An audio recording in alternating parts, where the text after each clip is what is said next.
If you're a movie collector, you need Movies Anywhere. It pulls your favorite purchase movies from participating digital retailers into one central place, so you can finally say goodbye to scattered movie collections and hello to an organized library. With Movies Anywhere, you can watch your favorite movies on any compatible device, whenever and wherever you want. Ready to grow and enjoy your digital collection? Visit moviesanywhere.com/welcome and register for free. Registration with Movies Anywhere required. Open to U.S. residents 13 and over. Recently, Total Wireless helped Charlie Michelle stage a virtual dance recital for her friends and family. This event was super meaningful to them. Because when you move to Total Wireless, you can get amazing devices on nationwide 5G, and with unlimited plans starting at $25 a month, you could save up to $1,200 a year. Thank you, Total Wireless, for helping me pull this off. Total Wireless. Do amazing. Compatible 5G device required. 5G network in limited areas. Month equals 30 days. Savings claim made when compared to 4-line postpaid plans of leading carriers 10-20-20. See terms and conditions at totalwireless.com. Hey everyone, this is the Almost World Podcast. Bringing to you mind-blowing interviews with guests from all over the world. So settle down, relax, and enjoy the show.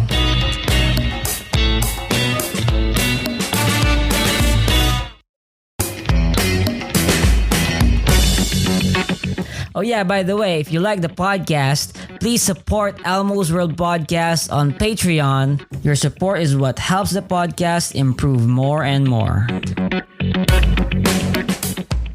Naveed is 40 years old. He is originally from Punjab, Pakistan, and he's been living in the US, working as a writer, and he's written about 1,700 pages, though a lot of publishers won't publish him because of his topics are philosophy and Old English, and they say that it's just 100 years too late, but he's a really smart guy, and I want to jump into it and say, Naveed, what do you think about Hellenistic philosophy in general? What is your opinion? Well, first of all, I would like to thank you, Mr. Elmo, for having me and giving me the time and the opportunity to talk. Yeah. Now let's jump into it. Hellenistic philosophy, right? Now let's be very specific about how I got into it and how and why I got involved in it. First of all, it starts with with my a very tough time in my life that I spent in jail, actually. And that's where I discovered what philosophy is. Now, I had never heard the word philosophy. I had never heard any names like Plato or Socrates or Epictetus or any of it. But I sat down because, as you know, in prison, there's nothing else to do but ponder and just either do drugs or ponder. Those are the two choices you have. So I went with the latter one. Right. Yeah, at least you chose the better one, bro. Right. I would hope so. But actually, with drugs, you can probably quit them. But with philosophy, she won't let you.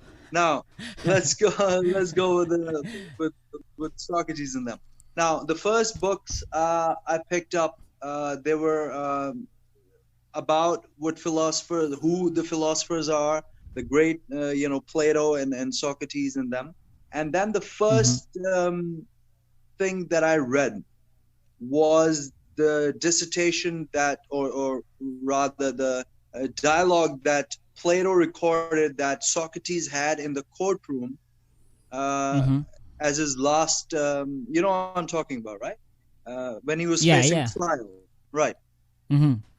So those were the 26 pages that I read, and that kind of changed my existence, I would say, right? I accepted, I'm a Muslim by religion, but trust me, I accepted that person as not merely a philosopher, but I would say rather a holy man or even a prophet to some sense. Now,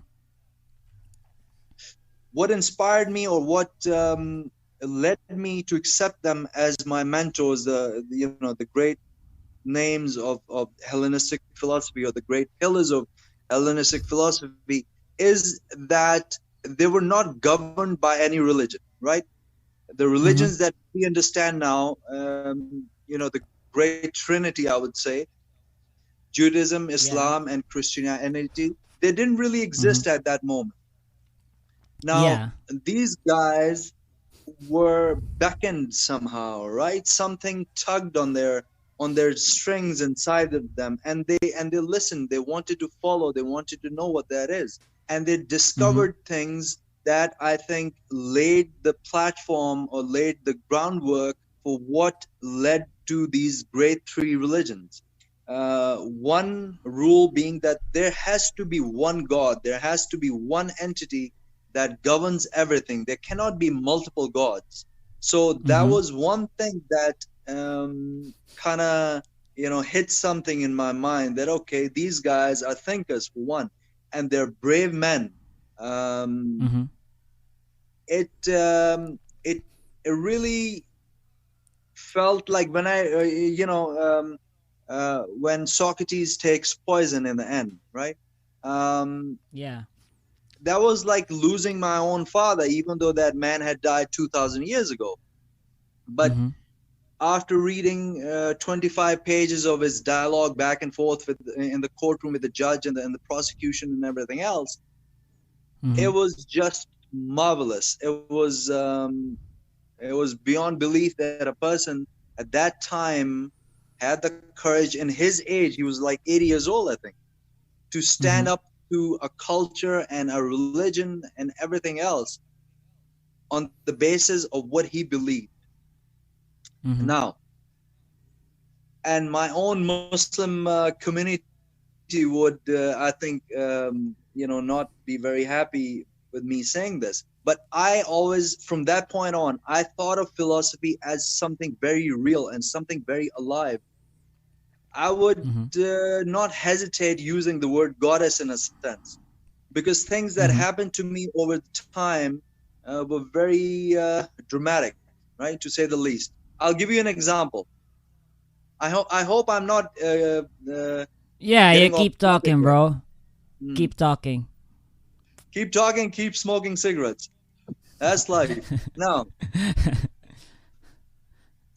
around 18 years ago, I was Mm-hmm. sitting in the window of my prison cell, and it was Mm-hmm. like twilight hours, and I was looking at the sky, and something just told me to say these words. I looked at the Mm-hmm. sky and I said, "All right, God, it would be nice to have a star of my own." Now, the funny part is, the minute I said those words, a comet, you What? call them comets, right? Those little Yeah. things with tail, yeah. A Yeah. comet fell, I would say, no more than 400 meters away from me, right? Now, we've all seen shooting stars, but Mm-hmm. to see something that close, I cannot tell you how brilliant a white light that is, right? Mm-hmm. It's startling. Now, Mm-hmm. anyhow, that moment passed by, a few days passed by, and then it was my mom's birthday actually, and I sat down to write a card just to say happy birthday, and I wrote it. Mm-hmm. Now, as I was writing, something told me to keep writing, and I kept writing. I have no idea what I wrote at that moment. I just kept writing. Now, after I sent that letter to my mom called me, right?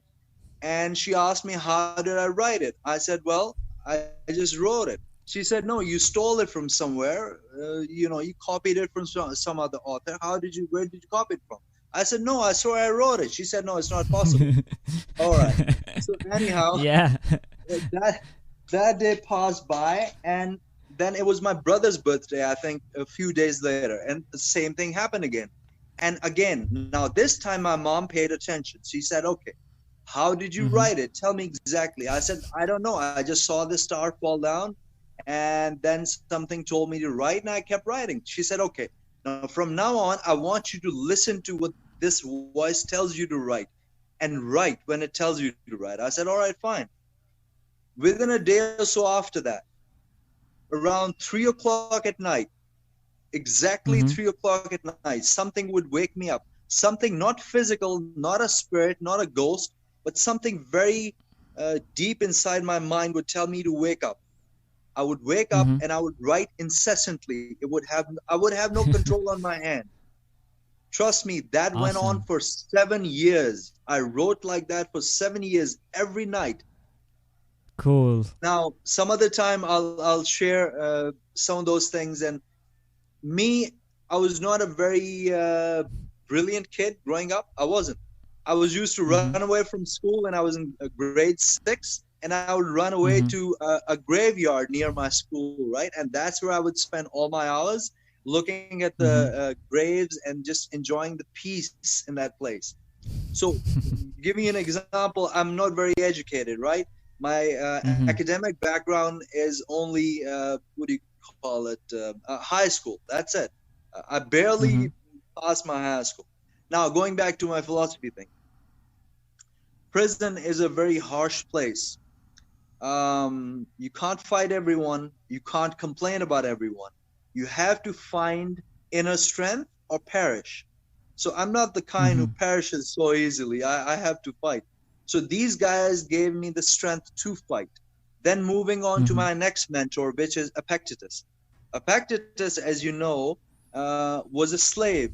You know, he was sold, and then he led a very tough life, but he never complained. He fought through everything that was thrown to him like a lion, and he never cowered, even though he was a slave. So these guys laid my foundation of what philosophy is. To me, philosophy is the courage to question. That's it. Philosophy in its very core, it's something that burns. It smolders. It's like a nova, right? It has something that has to explode. And it's not just merely throwing yourself apart. It's more of a thirst. So like a nova, when it explodes, it's not getting, it's not disappearing in space, but maybe the droplets or the lava or different fragments of it are going out, and they're searching, they're thirsting for something else. So do you know, I can see these things in my mind when I'm saying them. That's the amazing part. I wish I could share that with people. Anyhow, after me 7 years of writing, I started to learn how to control what I'm writing and to put my own words into it somehow. Now, the funniest part about writing was, when I was writing, it was given to me in Old English, thou, thy shalt, and I had no previous background whatsoever in Shakespearean English, right? I didn't know who the hell Shakespeare was. Now, but me having a hell of an ego, my mom told me, my mom's got a master's in philosophy. So she told me to read Shakespeare and read all these people. But I said, no. You know why? Because if I read them now, they are monsters, right? They are not monsters in a bad sense, but they are giants. And I'm just learning. If I read them now, I might be so inspired and so influenced by how they write and how they speak that it might tint my own language. And I said, no, I won't do that. I'll do that when I'm done, when I know who I am. So I kept writing. About 12 years passed by, and that's when I picked up the first book of Shakespeare. And cool. You know, I kind of got addicted to him and Paulo Coelho and all these other guys. But they're not really philosophers. Again, they have different philosophies, tiny bits of it. Mother Nature calls to them. Now, here's where we come back. I don't know how you would take this or your audience, but nature started speaking to me. Nature took a physical form. I wish I had proof to show you. It would change people, I think.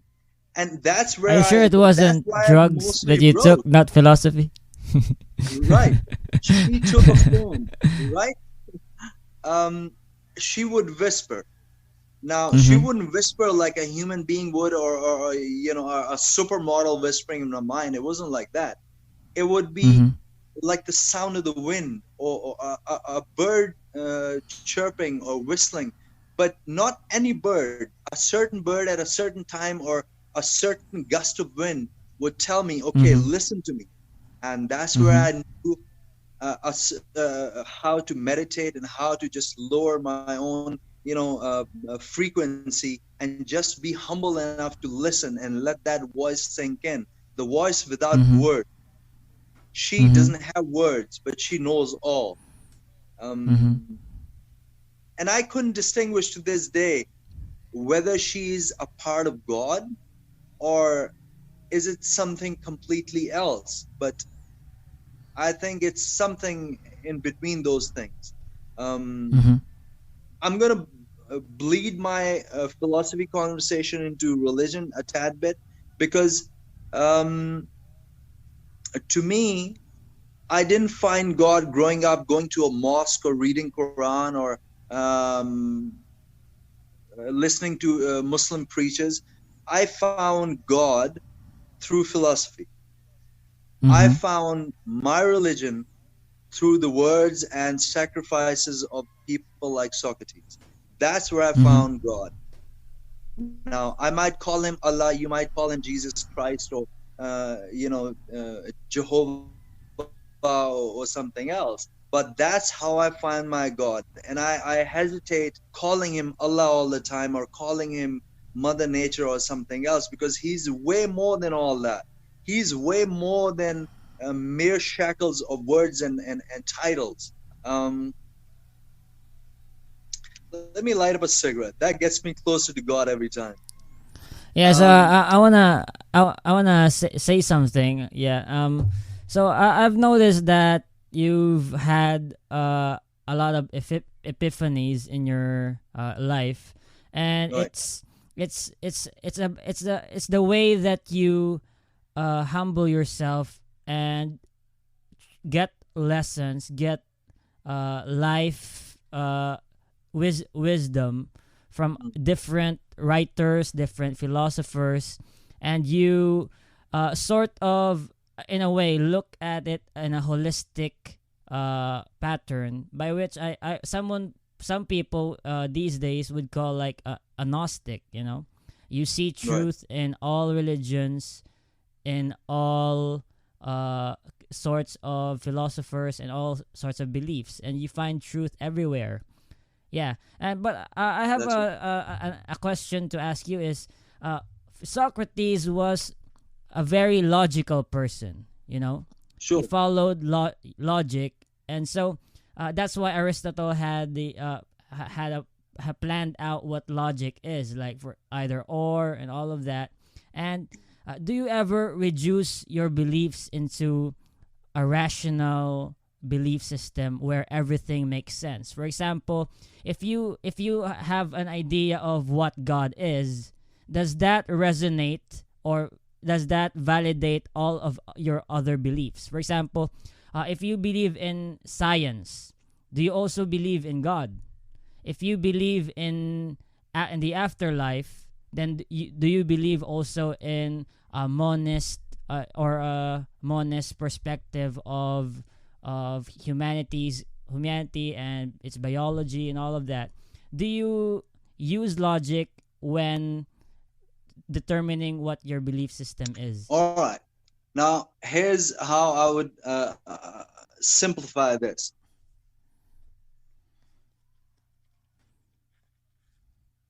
Logic eats away at philosophy the same way acid would a flower, right? Mm-hmm. To understand God, or to understand philosophy, or to understand um, anything worth understanding, you have to have the humility of a dog, and Mm-hmm. you have to understand what love is. Now, a dog loves his master without reason. He doesn't rationalize Okay. why Does he feed me? Does he require anything of me? No, he just loves his master. Simple as that. Now, same way here. I think with philosophy and with God or with religion, if you, this is just for me. I'm not dictating for others. Others might have different channels of understanding the same thing. But for me, reason destroys the passion that's required to understand philosophy and God. You have to go blind. You have to go in with your eyes closed and your hands open and just believe that you will be given something. You won't come back empty-handed. Am I making sense Yeah, here? but there's a danger there, you know. That's the logic that a lot of cults use. For example, just believe, have faith, and that, for example, if I tell you that, oh, I am the resurrected Jesus Christ, then you have to believe me. You have to have faith. You believe in the nature, and with coupled with drug abuse, you would be in a way influenced by my words and my charisma and. Yeah. And hey, I'm gonna simplify. I'm gonna make that easy for you as well. The key lies in picking the right mentor. Now, you must understand that my mentors never dictated to anyone or never created a cult. They never called to people to come to them. People would just simply come because they had something they could gain from these poor people. One of them spent his life on the street, as you would know, with Epictetus, right? On the other side, if we are blinded by the charisma of people like, for example, Hitler or Joseph Stalin, then that's something that's lacking in us. We are not, you have to retain your pride, right? If you surrender your pride, that's when you fall victim and a slave. There's a huge difference. You must understand. A dog is not a slave to his master. He's a friend. He's a companion, right? Because he does not reason. He knows that he will be given. Same thing here. If you take the risk of reasoning, a dog is given his bone, he's given his food, he's given everything he requires. And he's asked for nothing in return except love, right? That's all he's required from his master. Same thing with our God. Same thing with these mentors that I'm mentioning to you. Socrates when he was alive, or Epictetus when he was alive, or Plato, or any of them. They never asked their students to perform any acts.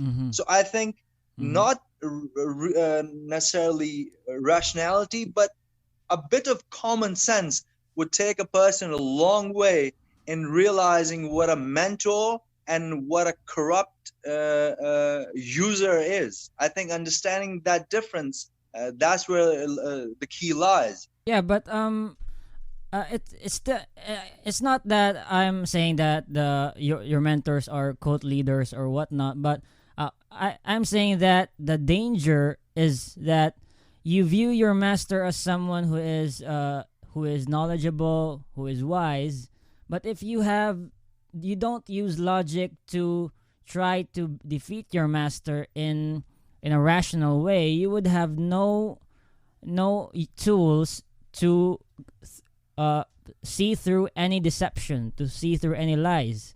And no, even if someone isn't charismatic, but if they have points and if they have a wisdom that resonates in your own mind, and you sort of like him for someone because of wise things that they say.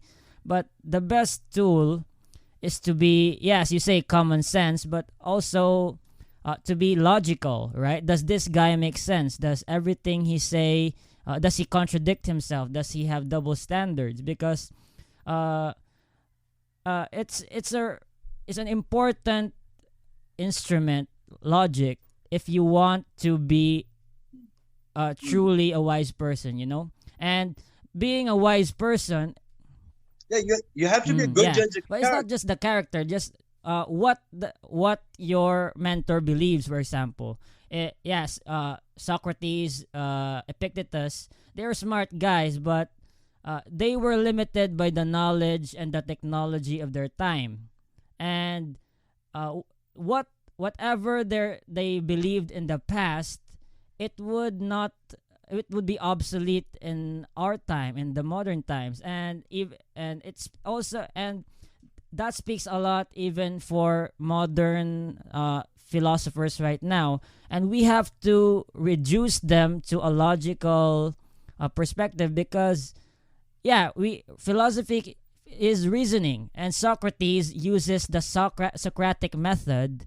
and the Socratic method is basically ask questions, to ask and ask and ask questions. And if you stop asking questions and just trust in them, you just believe, and that's what you're saying. I'm guessing that you have an intuitive or more of a spiritual connection with what they say, because it, in a way that us as humans, we are, a part of our nature is irrational. Yeah, as you say, we are dogs that love without question, without reason, and and love Right. is inherently irrational. You can't logically explain love. Yeah, It has to be. but also when you talk about love, you have to question love itself. So in a logical perspective, we can reduce love into an illusion by which we have attained rationally in an evolutionary narrative where, A surviving yeah, and tool, so you're saying. and if you reduce love logically, it would be a social construct, and it would have no value in a logical perspective. And so for me, I Right. would call you not someone who is a rationalist, but someone who is an irrationalist. And I have a lot of That's right. philosophers who I admire as irrationalists, especially, for example, Friedrich Nietzsche. He's one of the famous irrationalists. But I guess Right. even Nietzsche says that, for example, in his book, Thus Spoke Zarathustra, he said, don't follow me. Don't follow Zarathustra, because you have to evolve. You have to transcend what I teach you in order for us to reach the Ubermensch, like to reach some level by which humanity must evolve, to have the power over will to power, something like that. And so you have to question even the teachers, even your mentors, in a rational way. And reason, logic, is the best tool we have to use. I And think you're yeah, right. But I would say this: we should question. But mm-hmm, if you are fortunate enough to have the eyes that can see behind walls, see behind hearts, see behind the skull, mm-hmm, then you mm-hmm, must learn to only glance at better truths and look away. Otherwise, you won't be able to survive. Now, let me give you a better example of what I'm trying to say. We'll go with the example of a mother, right? The closest relation to us. The problem mm-hmm, with that is it's not as selfless a relation as you would imagine it to be. There are two kinds of mothers in the world. One, that mm-hmm, like in my culture, women get married because their parents arranged a marriage and they get married. And the second types are most that you find in the West, that they choose their own husbands or whatever, and then they get married. Now, either way, mm-hmm. they didn't have any idea of who the fuck I am. Oh, sorry, I said the wrong word. Oh, right, right. Yeah, no problem, no I'm a problem, no problem. philosopher. Just You must pardon say my fuck all language. you want, Now, bro. um, Yeah, no so problem. either way, she didn't know who you are. She was simply and absolutely following a biological need and nothing more. Now, knowing this truth, Mm-hmm. if you always look at your mother from that spectrum, it would become almost impossible to even call her a mother, right? You would just look at her as a person who was fulfilling a biological need, Mm-hmm. and thus you came into fucking existence. So we all ignore this. We all ignore this Yeah. fact that that lady was nothing more than she was nothing special. She was just another woman who just wanted to, do the deed and give birth to kids. That's it. So we ignore this fact. Now, me trying to say Mm-hmm. this is because Mm-hmm. we know that there are certain truths that are perhaps not as sweet as we first see them, but we learn to just glance at them and Mm-hmm. look away. We know that they're there, but we learn to look away. Because if we do not, the fabric of society, or more importantly, the fabric that keeps us sane, would simply shatter. It would simply tear apart.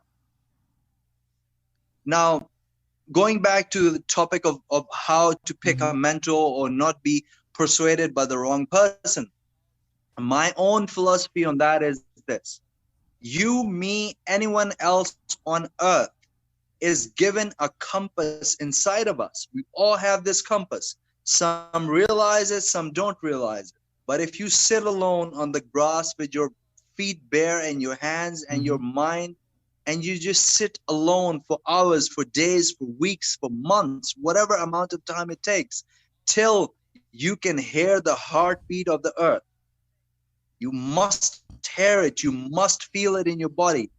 That's a Mm-hmm. point where you lose this Mm-hmm. desire to belong to a mentor. You understand? You have to learn that you are an individual who is simply trying to learn and not become a slave, right?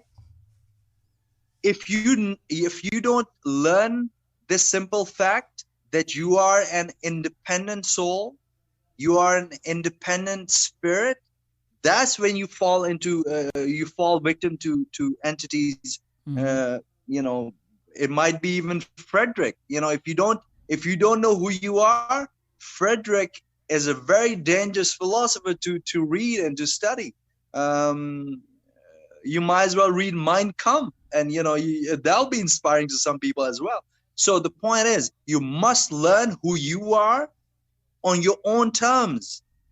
That's another key, man. You must know who you are on your terms. Like me, I never picked up Shakespeare. I never picked up these other writers because I did not want them to ink my mind. I did not want them to impress me so much that they would influence how I write.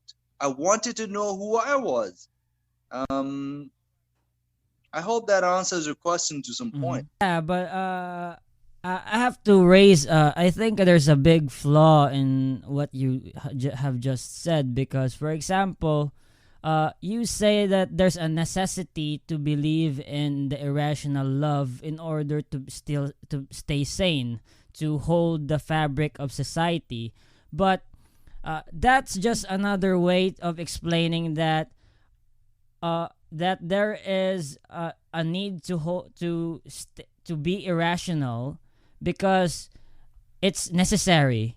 But just because it's necessary Right. doesn't mean it has to be. That's why humans are the most intelligent creatures because we are able to ascend past traditions. That's why we learn from our mistakes. And one of the biggest mistakes we have is staying irrational. And as far as society's history or human civilization has as we have seen, is that we as humans have to keep evolving. We have to keep changing. And so a trust or what you call an irrational clinging to past traditions is simply, retaining who we are back then. But now we have technology, we have science, we have logic, we have education, and so we have to stop blinding ourselves, stop just glancing at the truth and accept it.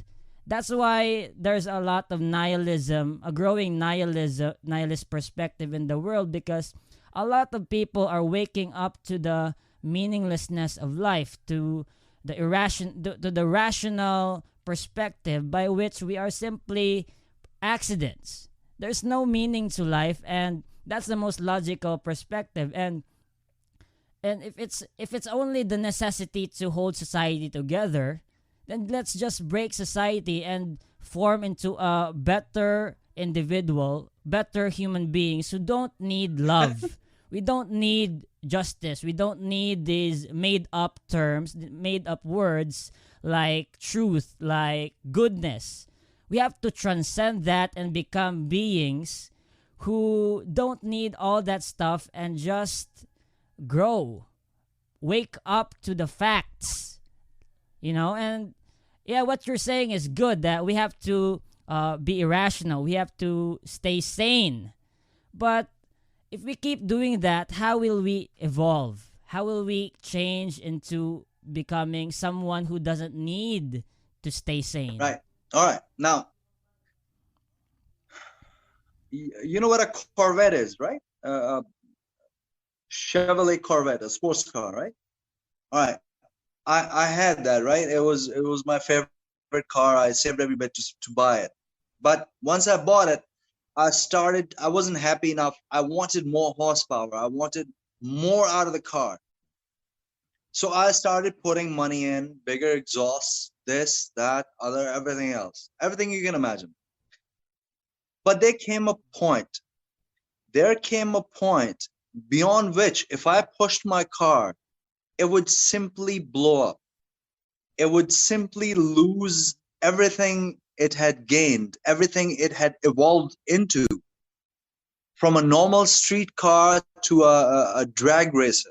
I took it to that point, but beyond that, she had no capacity to go. That was her peak. That was her maximum, right? Now, using the same example on us, our minds have evolved to a point. Our bodies have perhaps evolved and lost the hair that we needed in the caves, and we don't need them anymore. But we have our limits of how much we can gain, of how much we can answer, of how much we can eat or feed our mind. If we try to break those laws and we try to go beyond those conditions, you must understand that there is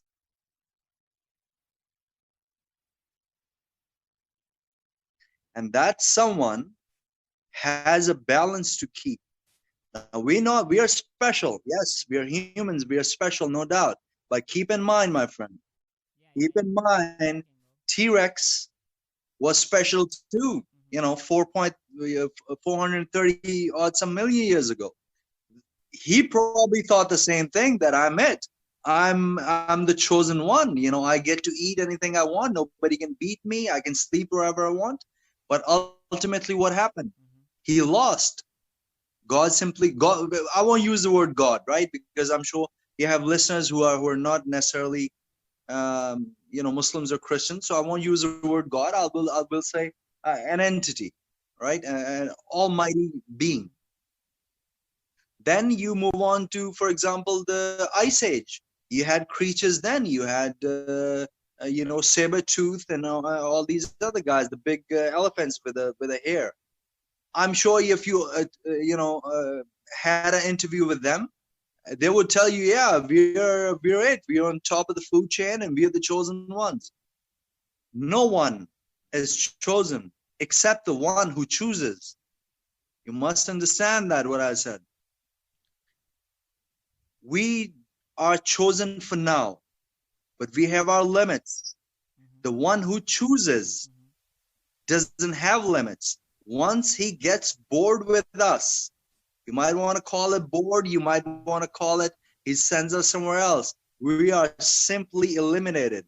Now, if you and me had a lifespan of infinite years, of eons and eons and eons, then perhaps it would be befitting us to have an ego, to think that we don't have any rules that condemn and control both.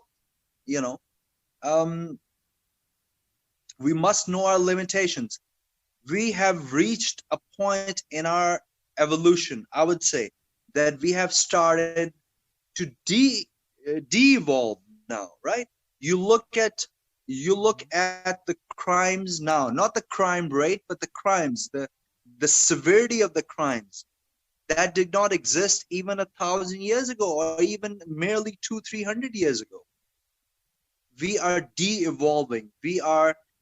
And the proof of de-evolution is this: whenever a creature starts to destroy self, I think that's a point.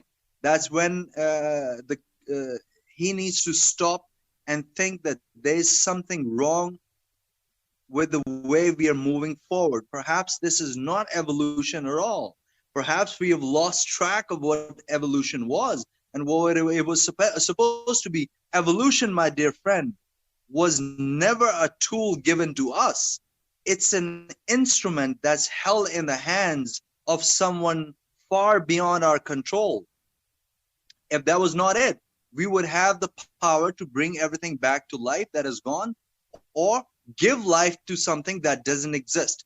We don't have that control. We don't have any control at all, actually. We live in a bubble of illusions. Illusions telling us that we are alive, illusions telling us that we'll die, illusions telling us that we are breathing or we are eating or we love. It's all an illusion. You just have the choice at any given time to pick the illusion you want of your choice. But you don't have the choice to make that illusion realistic. Okay. I want to say something about the part where you say that we have reached a peak in the evolution and are devolving. Well, there's never really a peak or a peak in any evolution. It's just evolution. We're just naturally selected out of incidents by which we have to be fit in an environment. And we human beings, basically, there is no standard for what is evolved as good evolved or bad evolved. There's just evolved. And so it means that we are just clay trying to fit into a constantly changing whole. And so wait, 1 second. Puppets after all, huh?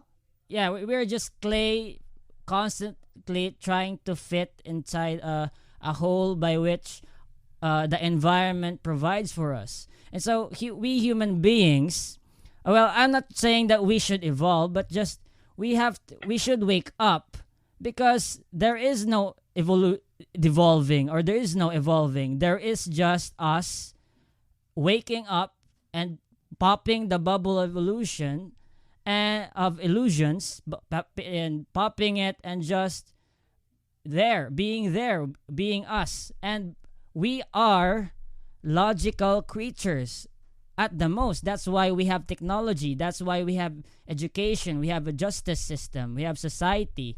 We use logic to progress us to keep existing. And the best way to keep existing is to be smart, and the smartest thing we should do is pop the bubble of illusions, to pop these lies, these deceptions that we have attained since thousands of years in the past, and just wake up and accept the environment that which we have. Because, for example, you say that there might be an entity out there might be a God, but that is a presupposition that still needs to be proven. But the main fact is we are here right now, and we are thinking beings, and our brain, our logical mind, is telling us that these is science. These are facts, and we have to act on the facts that we have seen right now. And faith, no matter how much how much the human brain still needs faith, still needs love. Uh, I think that there might be a changing crisis or a healing crisis that our society is experiencing. That's why there might be more crime. There might be, because we are waking up from the social values that we have attained culturally in the past, and we are seeing that there is no line. There is everything is permissible, but what should I do about it? How would human society still remain without any values, without any norms that actually have purpose, that actually have meaning?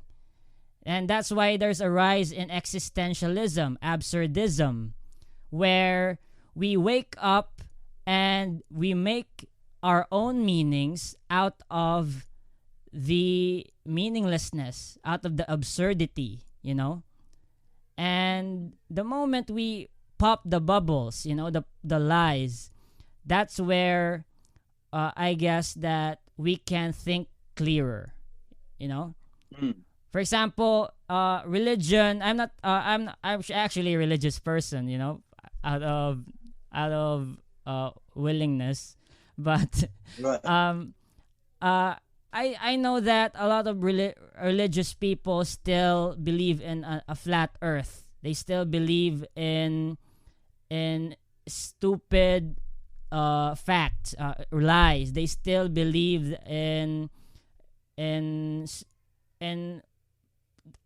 ideas that are obsolete, that people thousands of years ago still believed, but they still believe those just because of a literal interpretation of a book, of the Bible, and that is preventing us from growing and becoming a society that is smart, And so Sure. that's the approach I'm saying, that there is no meaning, but what the question is, how should we go about as humans who have popped the bubble, How should we continue life? Because in my perspective, in all honesty, this is what I would do if I truly believe that life has no meaning. You know what I would do? I would just kill myself right now, Because Right. That would be the only rational yeah, outcome. because why am I still breathing? I could just stop Right. breathing. Why am I still breathing? Right. There would be nothing, and any has the hedonistic and reward system of dopamine chemicals in my brain that would make me believe I would be happy would be all meaningless, And why don't I Right. just? And if I want to be happy all my life, then why don't I just take drugs all my life? Why don't I just Right. just constantly induce happy hormones, happy drugs in my brain? Because if hedonism is the only best way to approach life, so the only nihilistic, the most nihilistic and the most logical way for me to go about life is just stop it, But that's not the most the best solution society offers, because governments want you That to wouldn't be work. evolution, would it? Yeah, just society wants you to keep working. It wants you to stay motivated to have goals in your life so that you can remain a cog in the system. So Right. it wouldn't be beneficial if everybody just went about killing themselves, Yeah. Right. That wouldn't be evolution at all. That's what I was saying. Evolution, society has used the wrong term, I think, or used it as a tool or whatever. I personally believe that life was much easier in some way, at least psychologically. It had less burdens. 500 or 1,000 years ago. You had simple needs, you had simple wants. But with the advancements of technology and medicine and uh, overabundance of food and medicines, perhaps things or people, or they have out expanded their own circle. I mean, you look at the amount of hunger that exists in the world now and the amount of greed that exists in the world now. Those two factors did not come into play before the advancements of technology, right? You didn't have that many people who could live because there wasn't that much food to have that many kids and keep them and feed them and clothe them all. And then you didn't have this many medications to keep people alive beyond a certain point or cure certain people. So you had a very, I hate to say it, but a very natural sequence of things where people had a certain amount of life. They would spend it, either as farmers or hunters, gatherers, whatever else. I think technology has made our lives hell. I think, personally, I'm telling you this. I'm living in Karachi right now, the biggest city in Pakistan, and I believe that this is God's punishment to humanity to live in any city. Um, this is just my opinion from a person who's been to multiple countries and spent 18 years in US. So trust me, I've been around and I know. So I want to go back to farmland in Punjab and have two dogs and and an air gun and just hunt and grow a little bit of rice and wheat and be done with the damn thing. So because I think what's the ultimate goal, my friend? The ultimate goal of evolution or growing forth is what? Peace. It should be peace. I think it shouldn't be left open. For example, I don't recall exactly. I think it was said in Republic or which one, but I'm gonna give you the example. I think Plato said it. If you have toothache, for example, you wouldn't go to a barber or necessarily to a cobbler and tell them to fix your toothache, right? You would find a doctor and you would go there to fix your problem. So we have created issues which we need cobblers and doctors and all these assholes for. I think nature had provided you a very simple way of live. She even gave you a damn home. She gave you a fucking cave to live in. You didn't have to do anything. You lived in a damn cave. You picked some fucking berries. You killed some damn deer and you went about your fucking business. But we had to keep breeding and we had to keep evolving and killing everything else. Is it really evolution when everything around you is dying? When you're simply destroying everything around you? From plants to animals to even bacteria, we are destroyers of this planet. We're not evolving. We're not. I wouldn't consider this evolution. I would say that this is simply exterminating everything around you. This is not evolution. Evolution should be, I think, where you fit in the ecosystem. You're part of the ecosystem. You don't destroy it. You look at a lion or you look at the wolves or you look at any predatory animal and you look at it, how it smoothly and perfectly, like a piece of a puzzle, fits in its ecosystem. And it has done so for millions of years, right? Our own science tells us this. But look at us. What are we, man? Do we even deserve to exist on this planet? Never mind evolution or de-evolution. Look at it. Do we even deserve to exist? We are not friends to anything. We're not even friends to our own species, for God's sakes. We are a curse in some way. I'm going to give you an example that just happened today. I hope your audience would like this. I have a German Shepherd at the moment. As you know, with German Shepherds, they have delicate stomachs and, they get sick easily. So I had decided this morning that I was going to sell them. And I finally found a buyer who's going to come in tomorrow morning and he was going to buy it. So I took him for a last walk and I realized, what am I doing?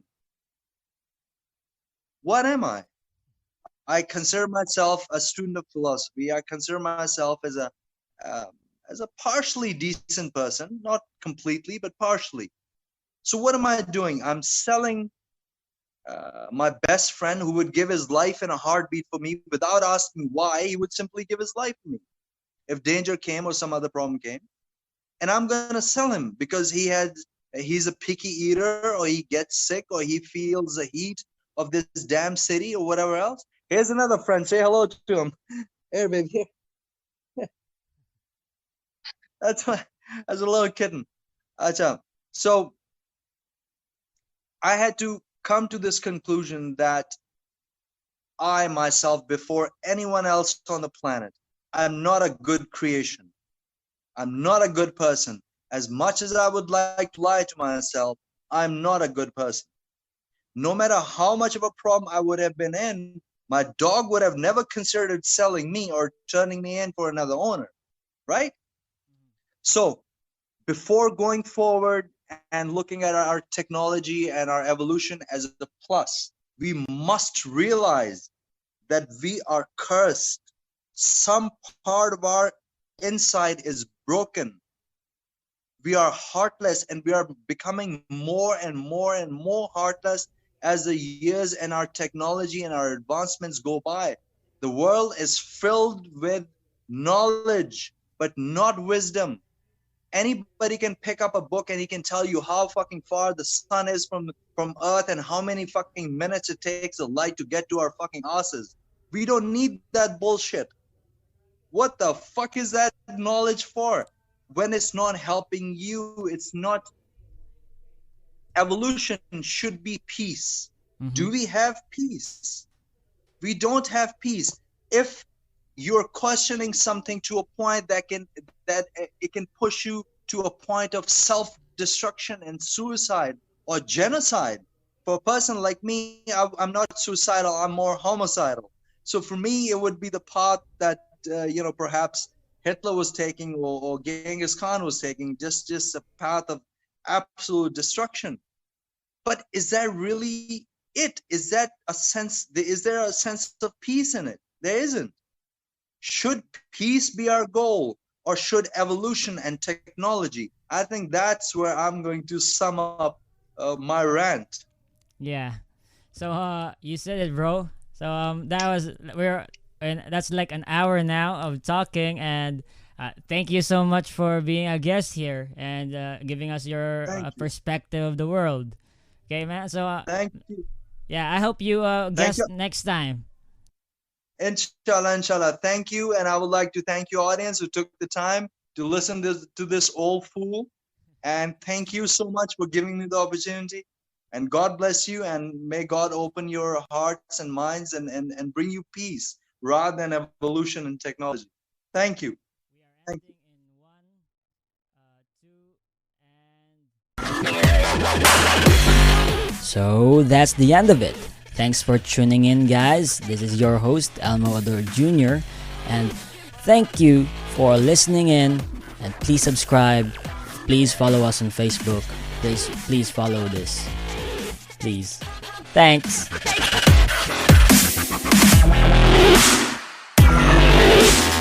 When we talk about McDonald's combo meals, we talk about savory meat, golden fries, and your favorite drink. Now, the combo meals just got crispy, juicy, and tender with the new Crispy Chicken Sandwich Combo. And you have to try it. Get a classic or spicy crispy chicken sandwich with medium fries and a medium soft drink like Sprite for only $6. Promotion pricing may be lower than meal pricing. Cannot be combined with any other offer. Ba-da-ba-ba-ba. It takes a lot of ingredients to fix or build a car, like cooking, but without the frozen dinner easy way out. eBay Motors has 122 million parts. It's always the right fitment, so you can follow any recipe to a T. Whether it's a vintage Italian coupe that's classic like Grandma's meatballs, or a German luxury car that's as complicated as almost rouladen. To cook up something great in the garage, use the eBay Motors app or visit ebaymotors.com. Let's ride.